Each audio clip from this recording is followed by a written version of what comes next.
Récemment, ma mère et mon beau-père ont été arrêtés et je dois faire face à la colère intense de ses parents à ce sujet. Ils ont été arrêtés parce que je les ai dénoncés à la police. J'avais une raison légitime de le faire. Ma relation avec ma mère s'est détériorée après le décès de mon père il y a 10 ans. J'ai actuellement 17 ans et j'entrerai à l'université dans quelques mois. J'ai compris très tôt que ma mère ne mettrait pas d'argent de côté pour mon avenir.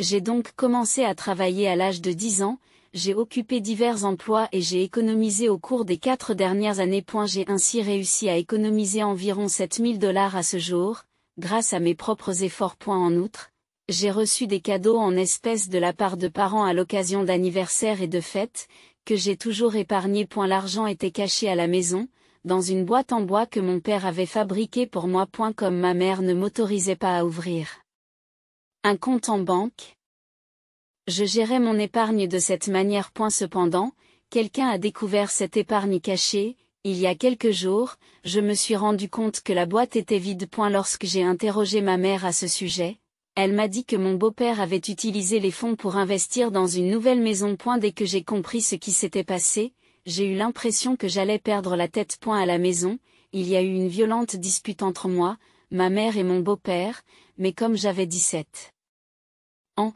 je ne pouvais pas m'opposer à eux et j'ai dû faire des compromis. Tout ce que je pouvais faire, c'était m'enfermer dans ma chambre et pleurer pendant des heures. C'est parce que je devais repartir de zéro.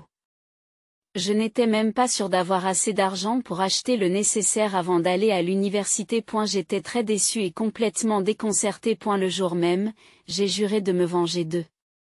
La raison en était que le problème était trop important pour être ignoré. Heureusement, j'ai pu réaliser ma vengeance. 3 jours plus tard, ils ont été arrêtés et ont commencé à payer pour leurs crimes. Le seul problème dans cette série d'événements, c'est que mes grands-parents, qui m'avaient toujours soutenu auparavant, se sont mis à s'opposer à moi. Je ne comprends plus ce qui se passe. Ma mère s'est remariée avec un homme nommé Phil, qui a été profondément impliqué dans ma vie ces dernières années, et j'en ai détesté chaque instant. C'est l'une des personnes les plus malveillantes que j'ai jamais rencontrées. Il mérite d'être qualifié d'agresseur. Il ne s'agit peut-être pas de violence physique, mais j'ai été victime de violences verbales et émotionnelles. Ma mère est généralement la cible de ces attaques, mais il se déchaîne parfois sur moi, me blâmant avec tous les mots qui lui viennent à l'esprit, causant de la douleur à la fois à ma mère et à moi tout en augmentant encore sa colère. Lorsqu'il se rend compte que je m'en fiche, il perd encore plus de raison. Et ma mère ne me défend pas. Ma mère n'a fréquenté personne pendant un certain temps après la mort de mon père, mais elle a fini par entamer une relation avec Phil. Phil a une fille de 19 ans issue d'un précédent mariage, et elle vit avec sa propre mère. Au début, il semblait compréhensif, mais peu de temps après qu'ils aient commencé à se fréquenter, une grosse dispute est survenue. C'est à ce moment-là que sa vraie nature s'est révélée. 6 mois après le début de leur relation, il a commencé à dominer ma mère, qui a accepté qu'ils vivent ensemble dans notre maison. C'est un paresseux négligent. Il est stupide et ne peut pas garder un emploi. Il a entre 30 et 40 ans, il est insouciant avec l'argent et dépend souvent de ses parents. Il dépense toujours plus qu'il ne gagne, recevant de l'argent de ses parents lors de disputes avec ma mère, et vivant somptueusement au crochet de ma mère pendant les périodes de paix. Malheureusement, ma mère n'est pas assez riche pour soutenir financièrement un partenaire qui désire un style de vie luxueux. Elle travaille comme chef d'étage dans un supermarché local et gagne bien sa vie, mais c'est loin d'être suffisant pour le style de vie que Phil désire. Cependant, cela n'a jamais été un problème pour moi. Depuis l'âge de 14 ans, j'essaie d'être aussi indépendante que possible. Je compte sur ma mère pour le strict minimum et je n'ai pas dépendu d'elle financièrement depuis que j'ai commencé à travailler à temps partiel. Je lui demande rarement de m'acheter des choses, et les seules choses pour lesquelles je dépends d'elle sont probablement le logement et les repas. Je ne fais pas de demande spéciale et je ne lui demande pas de sortir. Je comprends qu'il est inutile d'avoir de telles attentes. Elle est froide et peu affectueuse avec moi depuis le début. Depuis mon plus jeune âge, elle n'a jamais été chaleureuse avec moi et m'a fait sentir que je n'étais pas désirée. En grandissant, ce sentiment s'est transformé en une forte conviction. Autrefois, mon père prenait ma défense lorsque ma mère se mettait un peu en colère, mais après sa mort, j'ai dû l'affronter seule. Et cette situation s'est poursuivie ces dernières années. La situation s'est aggravée avec l'arrivée de Phil. Mais je me consolais en me disant que j'irais bientôt à l'université et que je n'avais pas à m'inquiéter de ce qui allait suivre. Aujourd'hui, la situation est très difficile et il y a peu d'espoir d'amélioration. Les 3 jours qui ont suivi le vol de mon argent, j'étais très déprimée et je ne pouvais rien faire dans ma chambre. Le lendemain du vol, nous avons dû déménager dans une nouvelle maison. Et même après avoir terminé les travaux nécessaires, je n'ai pas dit un mot aux 2 personnes avec lesquelles je vivais. Pour eux, ne pas me parler n'aggravait pas la situation. Et ils ne semblaient pas s'en soucier. Le 3e jour, ma mère m'a dit qu'elle organisait une pendaison de crémaillère le soir et m'a demandé de me préparer, ce qui m'a fait exploser de colère. J'ai crié que je ne pouvais pas participer à une pendaison de crémaillère pour une maison achetée avec mon argent. J'ai prétendu qu'ils avaient volé mon argent pour acheter cette maison. Cela a mis ma mère très en colère. Elle m'a dit que je devais être heureuse que nous ayons enfin une maison à nous, et que je devais accepter patiemment ce fait. Car selon elle, je leur devais de la gratitude puisqu'elle m'avait élevée. Et la raison pour laquelle je ne pouvais pas l'accepter était qu'élever un enfant n'était pas son choix mais une obligation légale, et qu'elle ne m'avait accordé aucun avantage particulier. De plus, je trouvais que la maison était trop grande pour nous 3. Mais ils avaient choisi ce logement pour impressionner les autres en vivant dans un quartier luxueux et en disposant d'un espace spacieux. Ce jour-là, j'étais très contrariée et j'ai pris une mesure que je n'aurais pas prise d'habitude. J'ai décidé de contacter mes grands-parents paternels, ce qui a été un peu compliqué. Après la mort de mon père, mes grands-parents paternels avaient du mal à rester en contact avec la famille et avaient coupé les ponts. Nous n'avions pas communiqué depuis longtemps, mais j'avais leurs coordonnées et j'ai donc décidé de les contacter en dernier recours. En effet, bien que j'ai eu de meilleures relations avec mes grands-parents maternels, ils sont restés neutres dans cette affaire. Le jour où l'on m'a volé mon argent, j'en ai immédiatement informé mes grands-parents maternels. Je pensais qu'ils allaient résoudre le problème pour moi après en avoir parlé à ma mère. Cependant, ils ont déclaré qu'ils voulaient la soutenir dans l'achat d'une nouvelle maison. Ils étaient en effet ravis. D'un point de vue positif, le fait d'être enfin propriétaire d'un logement et de ne plus avoir à se soucier du loyer mensuel est certainement un avantage. On m'a dit de considérer cela comme une bonne opportunité, mais j'ai trouvé cela étrange. Leur réaction était inattendue. Ils m'avaient toujours soutenu et sympathisé avec moi sans rien dire à ma mère.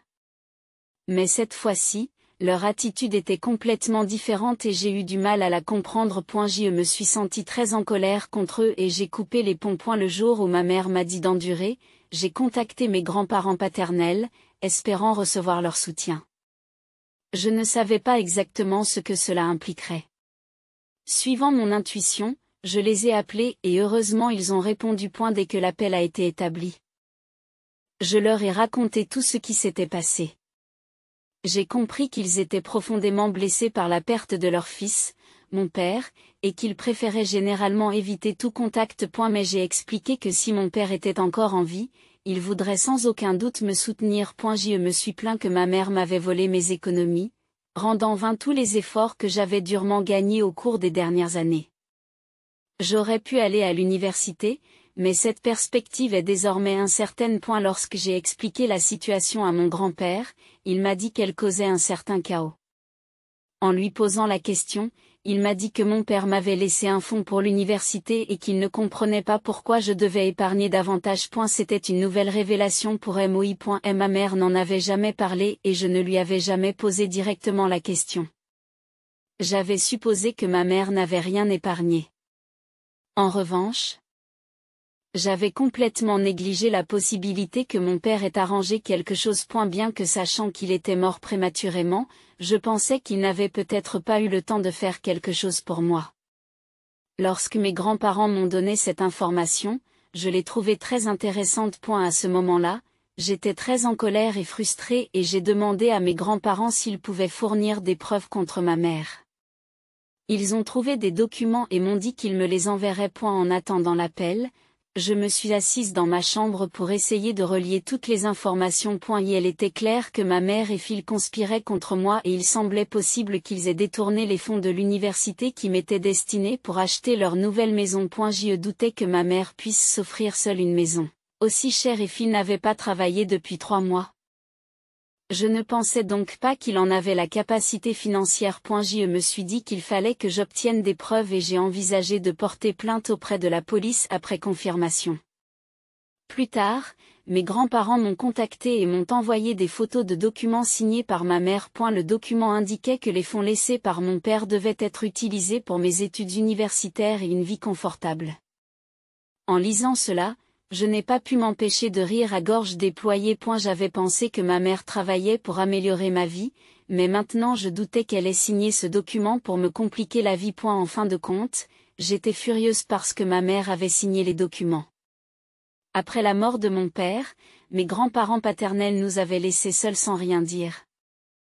Ce qui m'avait donné l'impression d'être abandonnée. Ma mère n'avait jamais vraiment été là pour moi et j'avais l'impression que toutes les actions de ma mère et de mes 2 grands-parents étaient presque inefficaces.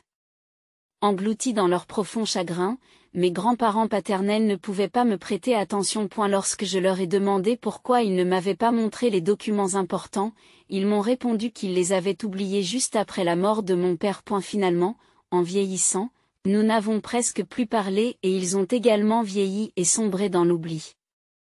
Je n'ai pas pu contester leur raisonnement et j'en suis restée là. Cependant, ayant obtenu des preuves décisives, j'ai contacté un officier de police qui était un ami de mon père et j'ai demandé son aide. Le soir, alors que la pendaison de crémaillère commençait, l'ami de mon père, un autre policier et un avocat sont arrivés et ont arrêté ma mère et mon beau-père. Ils n'avaient manifestement pas tenu leurs promesses.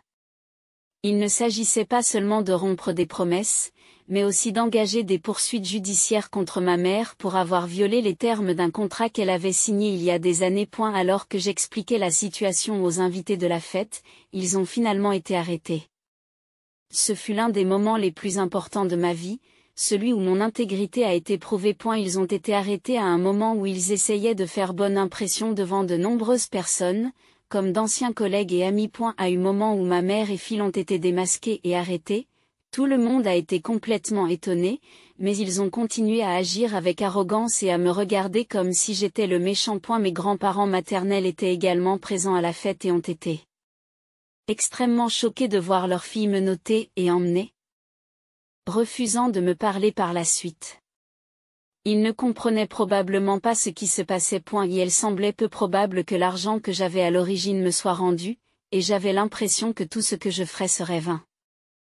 Les documents relatifs à la maison étaient au nom de Phil et de sa fille, ce qui n'avait rien à voir avec moi. J'ai envisagé de vendre la maison et de les forcer légalement à payer une compensation, mais je devrais les poursuivre en justice pour cela, et je n'ai pas les fonds nécessaires actuellement.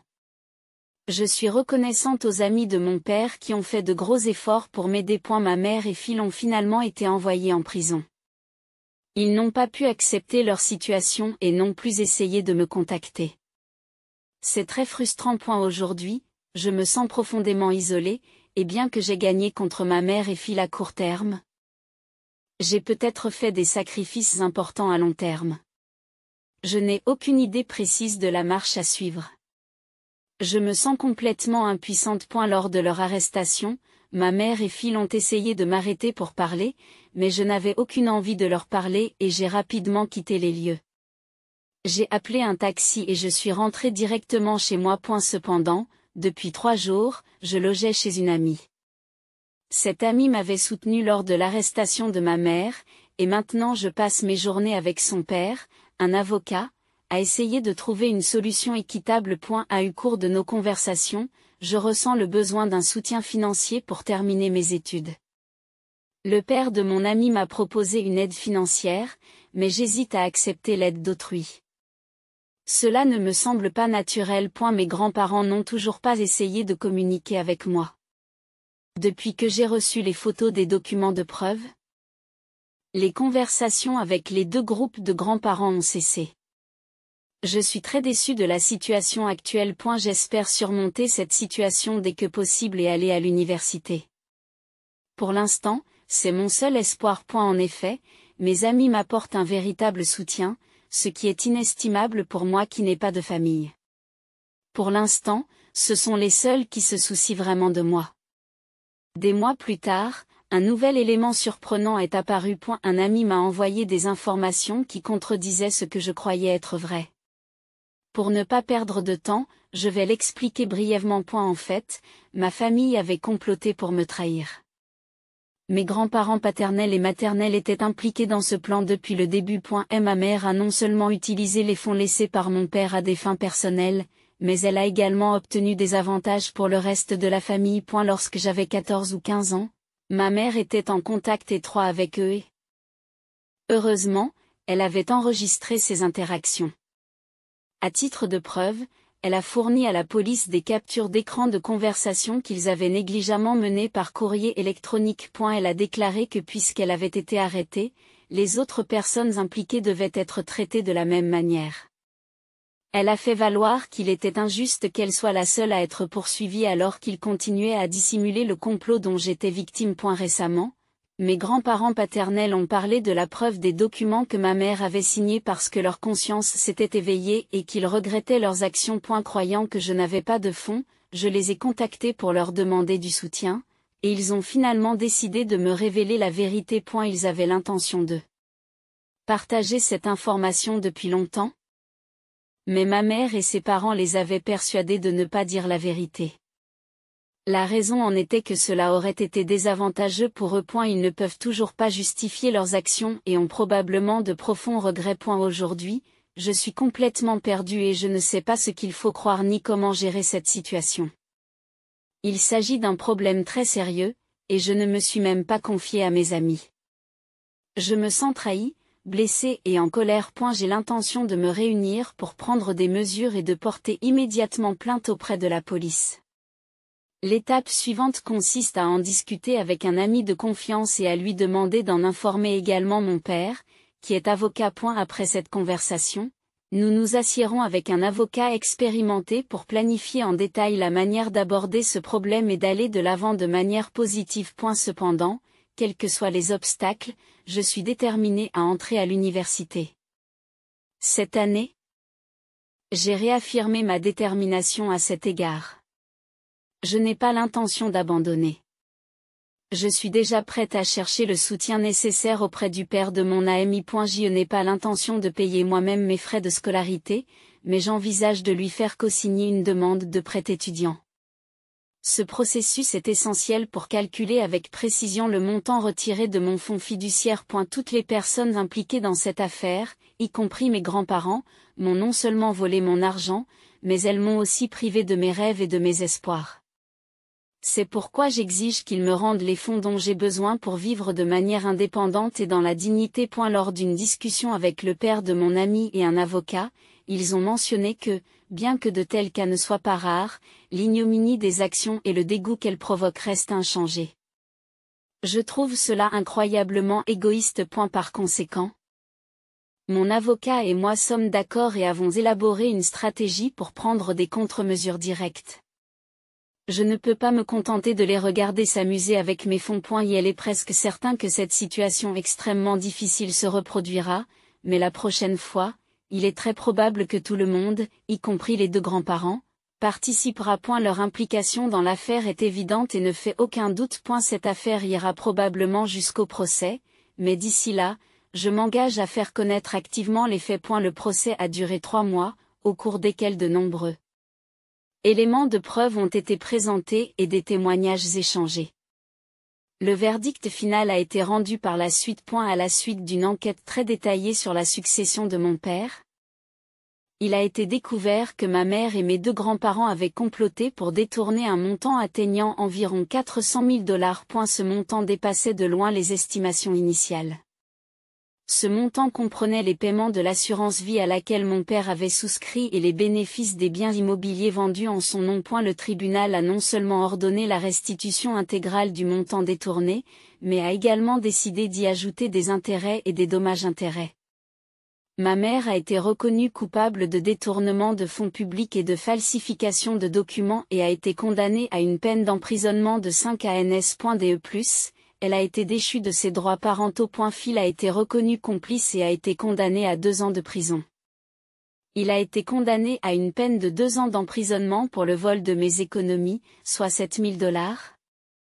Et une indemnisation supplémentaire lui a été imposée. Les 2 groupes de grands-parents ont reçu l'ordre de geler et de restituer leurs avoirs et ont été soumis à une période de probation de 2 ans, mes grands-parents paternels ayant été remerciés pour leur coopération à l'enquête. Quant à la fille de Phil, elle a affirmé, preuve à l'appui, qu'elle n'était pas au courant des activités illégales de son père. Cependant, la maison dans laquelle elle vivait a été saisie et vendue par la suite par des mesures légales. Le produit de la vente a été affecté au financement de mes études universitaires. Bien que cette mesure n'ait pu être évitée légalement, elle a fait l'objet d'une certaine sympathie. Pour me soutenir financièrement dans mes études jusqu'à ce que la succession de mon père soit entièrement recouvrée, le père de mon ami a pu co-signer un prêt étudiant pour moi.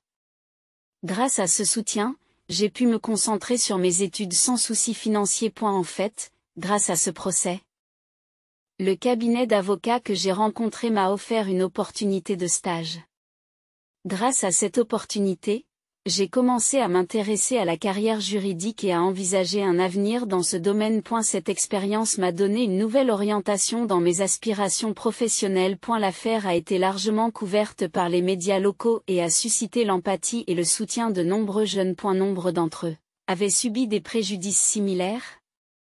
Et cette réaction m'a incité à commencer à diffuser des informations par l'intermédiaire des médias sociaux et à me concentrer sur la défense des droits des jeunes. Cette démarche a influencé de nombreuses personnes et a entraîné des changements positifs. Le moment le plus chaleureux s'est produit lorsque j'ai été contacté par des collègues qui avaient travaillé avec mon père.